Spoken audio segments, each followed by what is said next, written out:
Viva!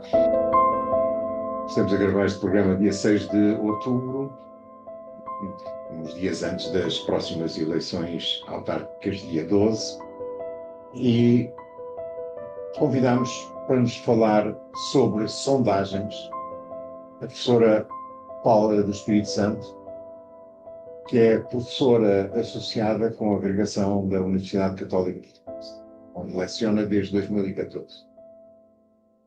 É professora do Instituto Superior de Ciências Sociais e Políticas, do ISCS, da Universidade de Lisboa, onde leciona desde 1972, assim como do Instituto Superior de Ciências Policiais e Segurança Interna, desde 1996. É professora visitante em outras universidades portuguesas e estrangeiras, nomeadamente a Universidade Complutense de Madrid e a Universidade Vytautas Magnus, em Kaunas, na Lituânia. É investigadora integrada do CAP, do FCT ISCS, da Universidade de Lisboa, e colaboradora do ICPOL, Centro de Investigação do Instituto Superior de Ciências Policiais e Segurança Interna.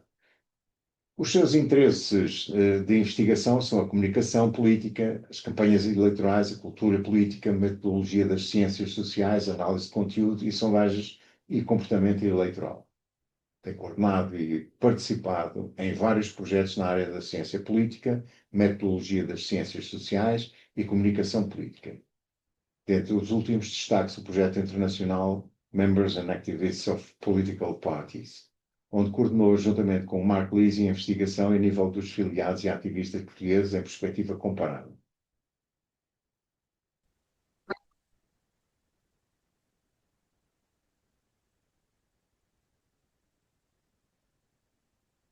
Paula, muito obrigado por ter vindo. Nós ouvimos muitas vezes na televisão, na rádio, os políticos dizerem muitas vezes, quando as sondagens não lhes são favoráveis, que as sondagens valem o que valem.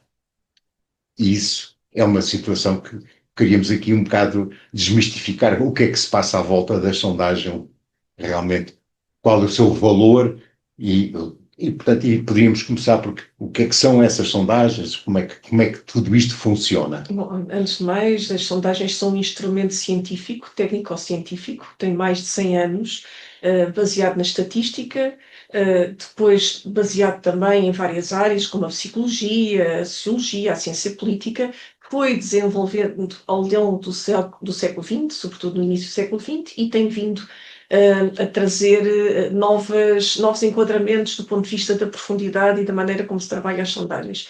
Agora, é claro que se nós olharmos numa perspectiva política, o que acontece é que as sondagens também são um instrumento de comunicação política e, infelizmente, podem ser utilizadas como algo que tem uma influência na opinião pública, o que é importante e é verdade, mas que também, de certa forma, podem ser desvalorizadas quando não se está dentro da área das sondagens, quando não se percebe como é que são construídas, o que é que compreendem do ponto de vista do alcance, como é que devem ser lidas, os pressupostos técnicos. E essa mensagem que por vezes passa por parte de alguns políticos de as sondagens valem o que valem, visa desacreditar uma técnica que tem que ser lida sempre nas suas limitações, nos seus pressupostos técnicos, e que não traduz uma previsão para o dia das eleições. As sondagens devem ser uma de um determinado momento. No fundo, até uma das perguntas que se faz habitualmente aos inquiridos, aos eleitores que vão votar, que pode ser daí uma semana, daí a 15 dias, daí a 3 semanas, de acordo com a altura em que é feita a recolha de dados, é se as eleições fossem hoje. Claro. Logo, é naquele tempo em que foi feita a recolha de dados que aqueles resultados são válidos, não são válidos para o futuro. Ou seja, as sondagens não são um instrumento de previsão eleitoral. Leem o resultado num determinado momento. E nesse momento nós temos de ter em conta todos os pressupostos que são apresentados na ficha técnica. Aliás, há uma entidade que regula as sondagens e que fiscaliza a sua aplicação, que é a ERC, a Entidade Reguladora para a Comunicação Social. Antes desta era a Alta Autoridade para a Comunicação Social. Há legislação vigente que regula também as sondagens, E a ficha técnica é um requisito que é obrigatório na rádio, nos jornais, na televisão, ou seja, nos órgãos de comunicação social, quando se trata de sondagens políticas. Depois temos os inquéritos, em geral, os inquéritos sociológicos. Era a pergunta que eu lhe ia colocar, a diferença entre inquérito e sondagem, para que as pessoas fiquem claras em relação a essa matéria. Há um autor que se chama Roland Queyrol, que tem um livro chamado As Sondagens de Opinião. Ele lê sondagens de opinião, não está traduzido para português, e esse autor faz também essa diferença. Aliás, eu tenho um texto, um capítulo de um livro, né, na Introdução à Metodologia das Ciências Sociais, em que faço também a diferença entre inquéritos e sondagens. É muito importante essa diferença, porque essa diferença pode ter implicações do ponto de vista da contraordenação que está prevista, que pode ir aos 250 mil euros no caso de uma pessoa coletiva e aos 50 mil euros no caso de uma pessoa singular. Ora, o que se passa é que inquéritos e sondagens são técnicas com grande afinidade, Sim, ambas baseados na estatística. na sim. estatística, os dois são baseados na estatística. Do ponto de vista dos resultados, o tratamento é igual, tanto podemos fazer tratamento do ponto de vista de uma estatística descritiva, da estatística indutiva, podemos aprofundar as ilações para o universo com base numa determinada amostra, podemos fazer testes estatísticos, tudo isso é igual. A grande diferença entre inquérito e sondagem é o objeto de estudo. Enquanto que a sondagem trata puramente objetos de natureza política, por exemplo, do ponto de vista de um ato eleitoral, a leitura de resultados de acordo com as perguntas que se podem fazer relativamente a candidatos ou a forças políticas, o inquérito também pode tratar assuntos políticos, mas trata todos os assuntos. Ou seja, se eu disser vou fazer um inquérito sobre as próximas eleições autárquicas, está correto. Mas não posso é dizer vou fazer uma sondagem sobre quem vai ser o presidente de um determinado clube de futebol. Não se trata de uma sondagem. Ou seja, aqui a natureza política é o que caracteriza o objeto das sondagens. Pronto, tinha uma ideia de que fosse um bocado tivesse a ver com, a sondagem tivesse a ver com tendencial e que o inquérito fosse mais restrito. Mas afinal pode ser também o inquérito. Iguais, Exato. iguais. Há um doutoramento na Universidade Complutense de Madrid em encuestas e sondeos. Aquilo que eu estou a dizer, por exemplo, há outros colegas, a Maria Luz Vinuesa Terrero, que também tem um capítulo, tal como eu tenho, ela tem sobre a origem e a história das sondagens e a legislação em Espanha, e eu tenho sobre Portugal. E essa parte deve ser distinta, inquéritos e sondagens. Claro. Acabam por ser duas vertentes interessantes dos objetos que nós estamos a tratar, mas a diferença é apenas o objeto. E na parte da história das sondagens em Portugal, portanto, também temos tido uma longa evolução, quer dizer, nós temos tido, que eu saiba, as primeiras sondagens foram publicadas em 73, não é? Portanto, no Expresso. Mas tem havido uma grande aprendizagem, com certeza, e um crescimento na capacidade de interpretação das análises. Podes falar um bocado sobre isso? É verdade. Tanto quanto se sabe, a primeira sondagem foi publicada no dia 6 de janeiro de 1973, na primeira edição do Expresso, a primeira edição oficial. Tinha havido também uma edição em dezembro. E o Expresso, o caderno principal, que tem o formato idêntico àquele que existe, apresenta essa sondagem em que diz que 63% dos portugueses nunca votaram. E a empresa que fez a sondagem era a CERT, é um nome que se perde na espuma dos dias. Sim. Não sabemos se houve sondagens antes. Podia ter havido, até não terem sido publicadas, Claro. podem ser utilizadas.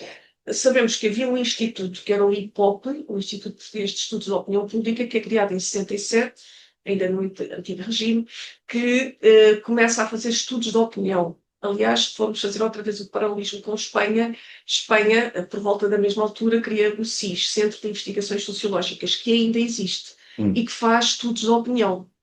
Um centro público. Certo. Nós não temos nenhum instituto público que faça estatística com base em sondagens, pelo menos nestes termos do SIS, do Centro de Investigações Sociológicas, ou do IPOP, que se extinguiu em final dos anos 80.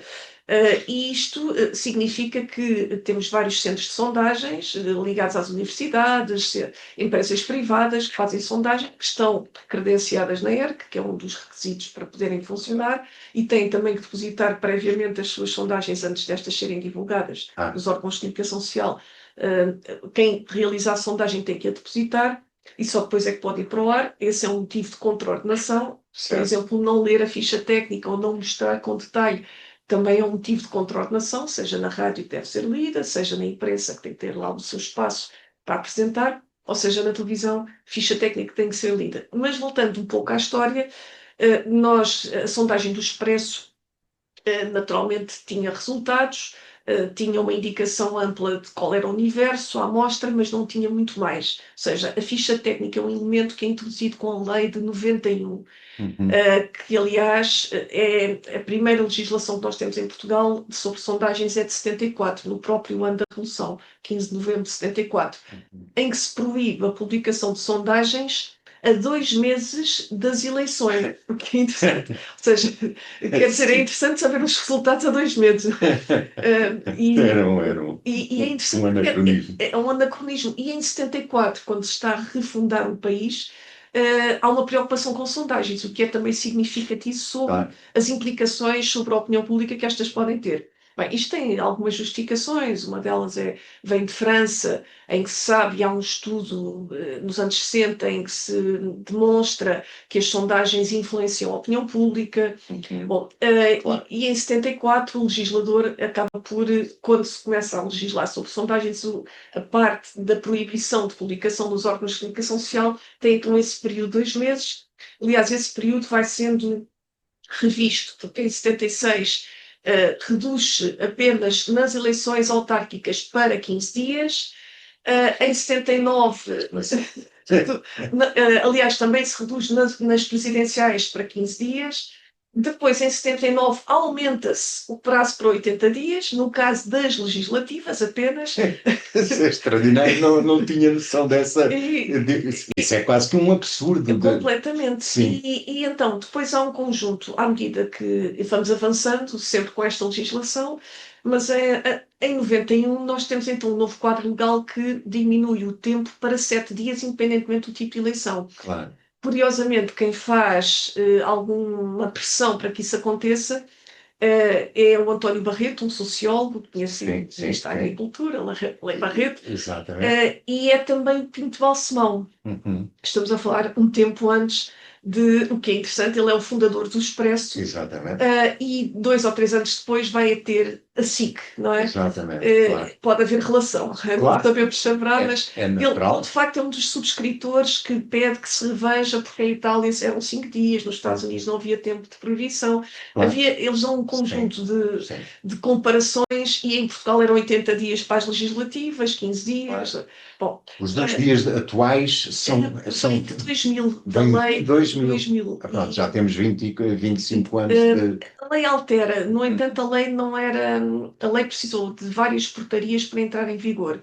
Aquela lei não estava perfeitamente adequada e continua a não estar, mas depois as portarias vieram a regular. Por exemplo, um dos detalhes tinha a ver com o ter de ter capital social a empresa que fizesse. No entanto, isto escolhia todas as universidades, havia várias e há várias a fazerem um contrato. A Católica, famosa, estava também banida. Estava banida, e então cria-se depois um diploma, uma portaria a dizer que capital social, assim como pudesse comprovar que tinha atividade nos últimos 3 anos. Pronto, então lá reuniam a atividade, os relatórios feitos, etc. E depois tem outros detalhes, por exemplo, a distinção entre inquérito e sondagem, que não tem a ver com aquilo que nós dizemos aqui, tem a ver com detalhes que nem sequer seguem os códigos internacionais, o ESOMAR, o European Society for Opinion Market Research, e que cria ali alguma ambiguidade, o que é um inquérito, o que é uma sondagem, e nós perguntamos se for um estudo de opinião ou se for um levantamento, um barómetro, será que se aplica? Bom, deixou ali algumas especificidades técnicas pouco claras, mas as portarias vieram a clarificar, foram saindo. Agora, se compararmos com outros contextos, e podemos dizer que esta primeira sondagem podemos classificá-la como straw poll, uma sondagem, eu não vou traduzir por sondeo parra, como dizem os espanhóis, sondagem palha, mas será uma sondagem ad hoc. Ad hoc porque nós não sabíamos exatamente os requisitos da construção da mesma. Tipo de amostragem, se era probabilística, se não era probabilística, todos os detalhes que são importantes para nós podermos tirar ilações sobre os resultados também. E podemos dizer também que Portugal está cerca de 150 anos atrasado em relação às primeiras straw polls, a primeira de que há registro em 1823, feita também por um jornal chamado Harrisburg Pennsylvanian, que faz pelo menos um registro, pode ter sido antes, mas esta é a primeira que está conhecida, em que faz uma sondagem precisamente para saber quem poderia ganhar. Aqui já era previsão eleitoral. E a ideia, na altura, as pessoas não estavam à espera que acertasse. E acertou ou não? Não tenho conhecimento porque foi fazendo várias, mas umas vezes acertavam, outras vezes não. E a ideia um pouco era manter o leitor interessado. Aliás, havia patrocinadores, mecenas que pagavam as sondagens e sabia-se que podiam errar, mas também não vinha mal nenhum ao mundo por isso e não se crucificava ao jornal. Sim. Porque isto foi muito antes também dos primeiros grandes desenvolvimentos da estatística, já no princípio do século XX, da teoria da amostragem. Claro.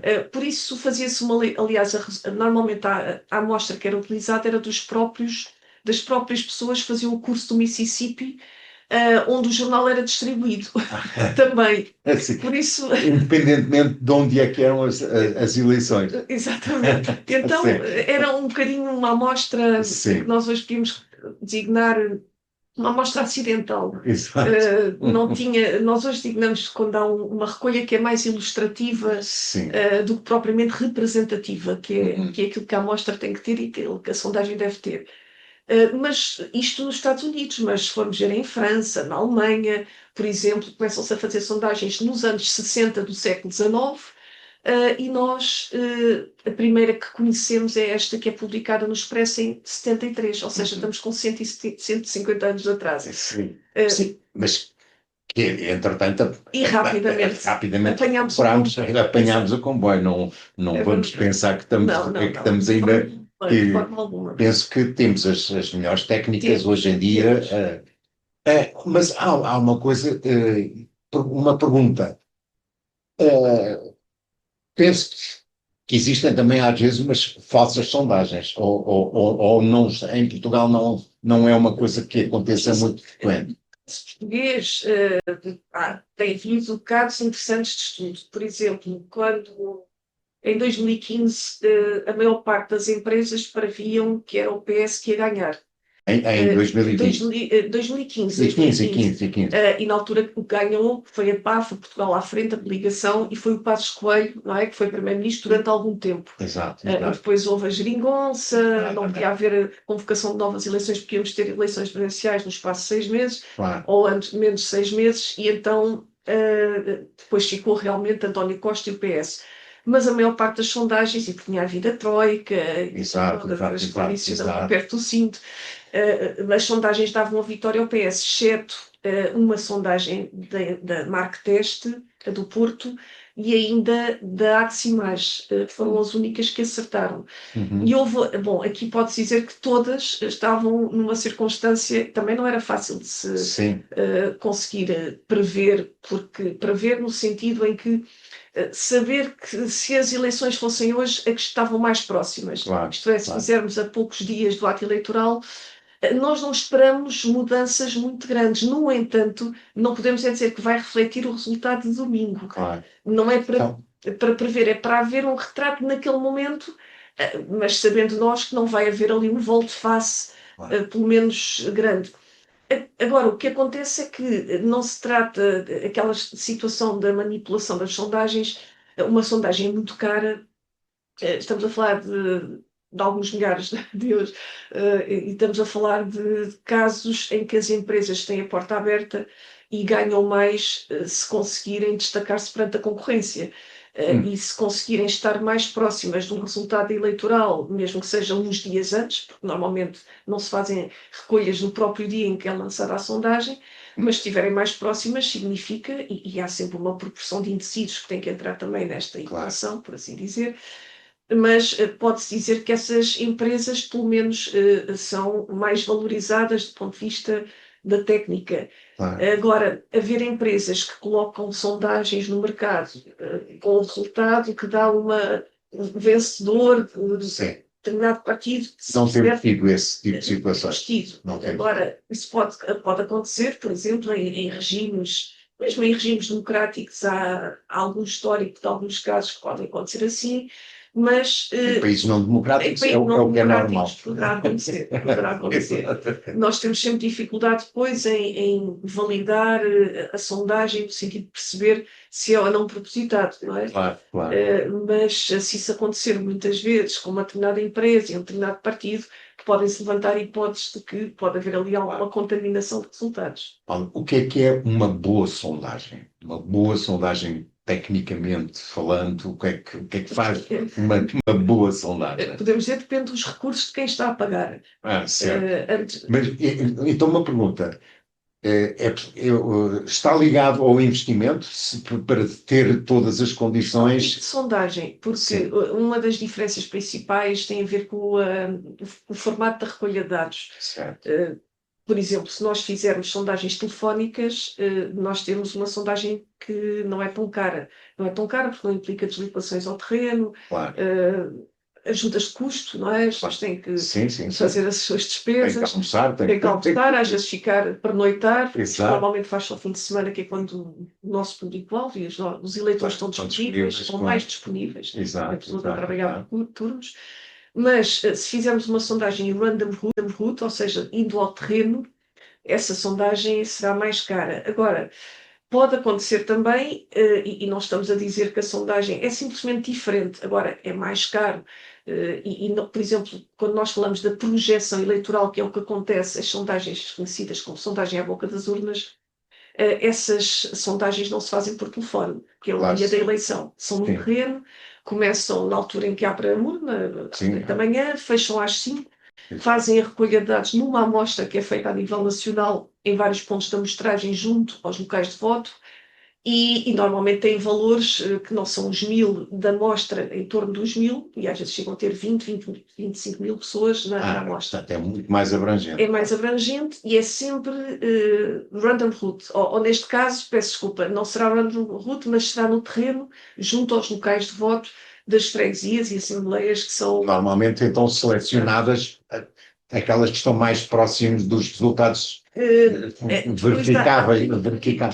Por exemplo, a Católica utiliza uma combinação da amostra por tipicidade, eles desigam até a amostra baseada, por um lado, numa freguesia tipo, são freguesias que durante os últimos 3 atos eleitorais, para um tipo de eleição, neste caso falamos de legislativas, presidenciais, autárquicas, não.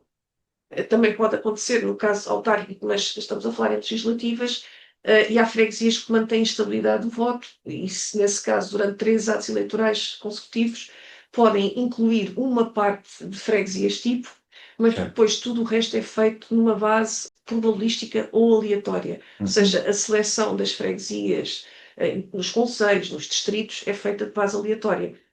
Porque a freguesia tipo é uma amostra não probabilística e não se podem fazer amostras só baseadas, no caso de uma sondagem, só baseadas em freguesias tipo ou em amostras não probabilísticas.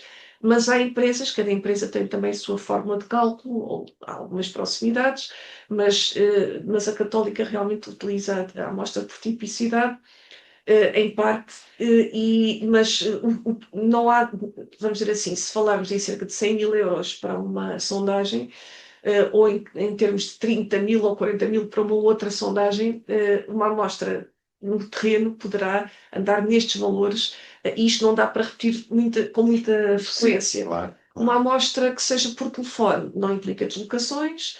Há universos que estão cada vez mais trabalhados no sentido da diversificação das características do eleitorado. o sexo e a idade, mas na conjugação também com o local de residência, o que é mais difícil. No caso do Random Hood, quando vamos ao terreno, já conseguimos conciliar o ponto de amostragem e, neste caso, o mapa eleitoral ou o mapa das freguesias, dos concelhos e dos distritos e regiões autónomas.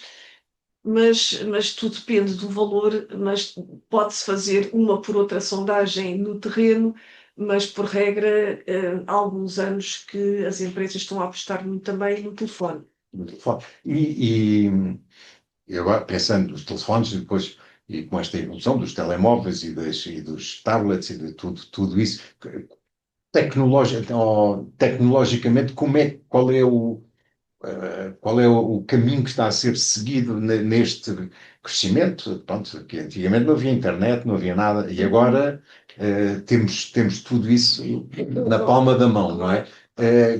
Como é que está a ver as coisas evoluírem nesse caminho? Nós, para fazermos sondagens telefónicas, também foi havendo uma adaptação, porque houve uma altura que havia as chamadas áreas operacionais de negócio ligadas ao telefone fixo. Sim. Isto da Portugal Telecom, quando tinha a hegemonia de. Claro, hoje em dia quase como já os telefones fixos praticamente estão em extinção, praticamente. Em extinção. E então essa evolução obriga a que haja depois um trabalho sobre o universo que se tem e que as empresas têm, que procure relacionar as características sociodemográficas com o local de residência. Claro que isto são bases de dados que se vão comprando a grandes empresas, que as vão fornecendo, sobretudo porque nós permitimos que se forneçam esses dados, não é? Quando não colocamos uma cruzinha a dizer que se permite que os nossos dados sejam dados a outra empresa, ou sejam fornecidos, vendidos, e isto obriga a que as empresas, na medida em que estão a utilizar telemóveis, e o telemóvel não tem uma relação com a área geográfica, e se nós quisermos fazer uma amostra relacionada com um círculo eleitoral, nós não temos forma de associar o telemóvel, se tivéssemos uma amostra puramente aleatória, não tínhamos forma de associar a área geográfica, daí que tem que haver depois aqui uma afinação do ponto de vista das características e da ligação com o local de residência, e isto são amostras que são muito caras também, ou universos que são caros, que depois permitem a estratificação da amostra. Claro. Voltando agora para o público que ouve e que vê na televisão ou nos meios de comunicação os resultados das sondagens, que trabalho tem sido feito ou o que é que pode ser feito em termos desta literacia estatística, digamos assim, para que as pessoas não sejam tão... Penso que há muitas pessoas que às vezes são influenciadas a sondagem, dá um vencedor e pronto, e depois há o underdog, aquele que está a ser derrotado, e as pessoas ou têm simpatia por um ou têm mais simpatia. Como é que funciona todo este... Quer dizer, isto terá também a ver um bocado com a parte da psicologia, de como é que funciona como é que todo este processo se desencadeia, como é que ele é, e como é que isto pode, em termos de literacia, que trabalho pode ser desenvolvido a esse nível? Bem, antes de mais, aquela frase que no início dizíamos, as sondagens valem o que valem, acabam por desacreditar-se. Isto não se trata de uma crença, não é? Sim. Mas acabam por desvalorizar a parte técnica das sondagens. Nós, antes de mais, temos que retirar das sondagens aquilo que elas nos podem dar. E o que nos podem dar é a tal leitura do momento, de acordo com a altura em que foi feita a recolha de dados, foi uns dias antes, mas não podemos esperar que haja ali uma demarcação do ponto de vista dos vencedores ou daqueles que estão à frente. Claro que, como é que isto se lê? Temos que incluir uma margem de erro, que está lá na ficha técnica, o nível de confiança. E depois, por isso é que por vezes há a ideia do empate técnico. O facto de ter 1 ou 2 valores percentuais acima não quer dizer que vá à frente. Exato. Porque com uma margem de erro de 2% poderá ter menos, menos 2%, e o que está abaixo de 2% pode sobrepor-se àquele que está acima. Claro. E esta é uma leitura importante do erro de amostragem. Mas é claro que esta componente técnica é uma componente que pode ser promovida e esclarecida quando nós não atacamos logo os resultados, e quem está a ler uma sondagem tem algum cuidado de ir relacionando também com os aspectos técnicos, Claro. para se perceber que esses aspectos têm importância, por isso é que lá estão. E depois há outro aspecto que é assim incontornável: as sondagens influenciam o voto, é uma verdade. Claro, Mas as conversas que temos entre nós, a leitura de um jornal, claro. tudo influencia o voto. E infelizmente hoje não temos só jornais, temos um mundo Sim. amplo da internet, Sim, as redes sociais e os TikToks e tudo isso. e com toda a contra-informação que também surge, que também influencia. Logo, as sondagens estão numa competição que até pode dizer desleal, não é? No sentido em que a contra-informação poderá até ter muito mais influência do que uma sondagem com os dados que tem. Pois, isso era uma pergunta que ia colocar. Como é que funciona a contra-informação ou a desinformação? Como é que nós nos precavemos com todo este trabalho Podemos dizer que é feito a esse nível? com esclarecimento, com informação, é uma particularidade da democracia. Aliás, nós, quando há pouco falávamos da legislação que proibia as sondagens a 60 dias ou a 80 dias do ato eleitoral, no fundo o que se previa era que elas podiam influenciar o voto. E agora continuam a influenciar o voto, mas na democracia tudo influencia o voto. Claro. As sondagens talvez sejam o elemento mais importante que nós temos do ponto de vista de esclarecimento da opinião pública. Agora, não nos podemos esquecer que há uma parcela de eleitores indecisos, e as sondagens também os captam, e cada vez mais estamos a falar em torno dos 15%, a 2 semanas, a uma semana do ano eleitoral. Sim. Estes 15% têm uma influência muito grande, porque há uma expressão last minute elector, que é o eleitor que não é só dos últimos dias, é do próprio dia, Na própria. no local de voto, em que decide a sua opinião, e isto não se capta pela sondagem. Claro, Logo, a sondagem não pode andar à frente da realidade ou mascarar a realidade. claro. E é um elemento importante nós querermos votar, sentirmos o mais esclarecidos possível e até guardarmos para os últimos dias. Quer dizer que o nosso voto não está definido à partida e que podemos, a qualquer momento, a ideia da alternância democrática é exatamente isto: queremos mais informação, o sabermos melhor em quem é que vamos votar. Por isso é só com uma pedagogia de que as sondagens são um elemento científico, ligado também à própria política, porque foram evoluindo à medida que a política também deixava que esta técnica evoluísse. Os regimes autoritários não tinham. Esta é uma questão de cidadania. Acha que a escola hoje em dia está a fazer bem esse trabalho de informação, especificamente em relação a este aspecto? Que a parte das sondagens são apenas é quase um microcosmos dentro de tudo aquilo que é importante na política. E talvez eu temo que, do ponto de vista geral, eu tenho um filho com 16 anos, e às vezes penso assim: será que é desta, quando tinha as aulas de cidadania, que iam falar sobre eleições, em anos em que havia várias eleições, não, e não falavam. o tema não é abordado sequer. Não era sequer abordado. Pois. E ele até é muito interessado por política, mas também por influência deste agente de socialização que é a família. Agora, a escola é um importante agente de socialização política. Claro.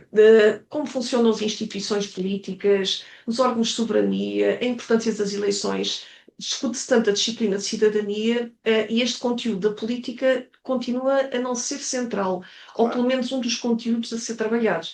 E se não for pela escola, nós temos dificuldade depois que os jovens, ao fazerem 18 anos, tenham interesse em votar, porque são muito abstencionistas. Esse é um dos graves problemas, é a falta de informação. Muitas vezes, mas para que é que eu vou votar para quê? É uma pergunta que se ouve muitas vezes. Só que portugueses, internacionalmente, a política é um assunto menor dentro dos assuntos da família, dos média. Eu digo sempre: o principal competidor da política é o futebol. Se nós perguntarmos, ainda agora nos jogos de futebol, temos estado a ver entrevistas e os miúdos conhecem os nomes deles todos, nomes que eu fico deliciada. E se nós perguntarmos quem é a segunda figura do Estado, o Presidente da Assembleia da República, que é a segunda figura, o primeiro é o Presidente. O Presidente da Assembleia da República, é um bocado estranho, não é? Porque isto não se trabalha, e nós somos a construção que a sociedade permite que nós sejamos. Exatamente. E é pena que não se trabalhe mais também os nossos heróis da política e aqueles que também chutam a bola e que nos permitem também na escola termos aquilo que temos.